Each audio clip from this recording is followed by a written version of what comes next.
రాష్ట్రంలో కులాల వారీగా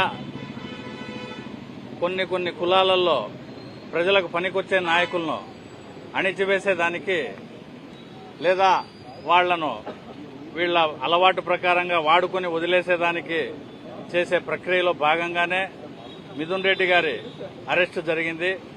తప్పితే ఈ వ్యాపారంలో ఆయన ఏదో స్కామ్ చేసి డబ్బు సంపాదించుకోవాల్సిన అవసరం లే.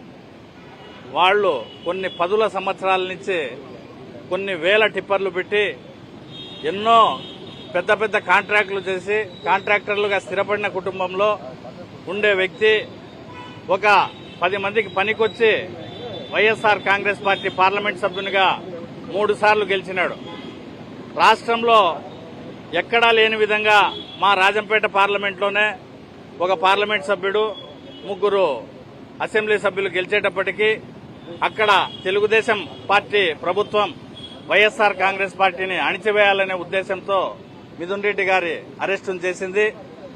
ఆ కులంలో ఒకరిని ఈ కులంలో ఒకరిని రాయలసీమలో బలిజలను కోస్తాలో కాపులను ఎన్నికల్లో ఉపయోగించుకున్న ఈ ప్రభుత్వం ఈ పార్టీ ఈరోజు రాయలసీమలో బలిజలను పక్కన పెట్టేశారు.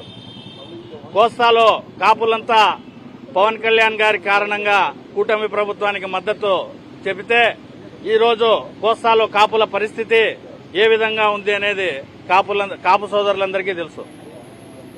ఈ విధంగా ఒక్కొక్క కులంలో ఏ పనికొచ్చే వాళ్లను లేకుండా చేసేసి భయభ్రాంతులను గురి చేసి నిన్న పులివెందల ఒంటిమిట్ట జెడ్పీటీసీ ఎన్నికల్లో ఏ మాదిరి అయితే అధికార దుర్వినియోగం చేశారో ఆ మాదిరి అధికార దుర్వినియోగం ద్వారా ఈ రెడ్ బుక్ రాజ్యాంగం అమలు జరుపుతూ గ్రామాన పచ్చని కోనసీమ ప్రాంతాల్లో కూడా ఫ్యాక్షన్ లేని ప్రాంతాల్లో కూడా ఈ ఫ్యాక్షన్ ను లేవదీసే విధంగా ఈ రెడ్ బుక్ రాజ్యాంగం అమలు జరుగుతూ ఉంది. దానిలో భాగమే ఇవన్నీ జరుగుతున్నాయి. వీటన్నిటినీ రాబోయే స్థానిక సంస్థల ఎన్నికల్లో మామూలుగా జనరల్ ఎలక్షన్స్ లో కూడా ప్రజల్లో ఉండే మద్దతును మేము కూడగట్టుకుని వైఎస్ఆర్ కాంగ్రెస్ పార్టీ తరఫున ఈ తెలుగుదేశం ప్రభుత్వాన్ని ఖచ్చితంగా ఎదుర్కొని ఇటువంటి చర్యలకు తగిన గుణపాఠం చెప్తామని, మిథున్ రెడ్డిని అరెస్ట్ చేసినంత మాత్రాన ఇంకొకరిని అరెస్ట్ చేసినంత మాత్రాన మీ ప్రయత్నాలు ఫలించవు.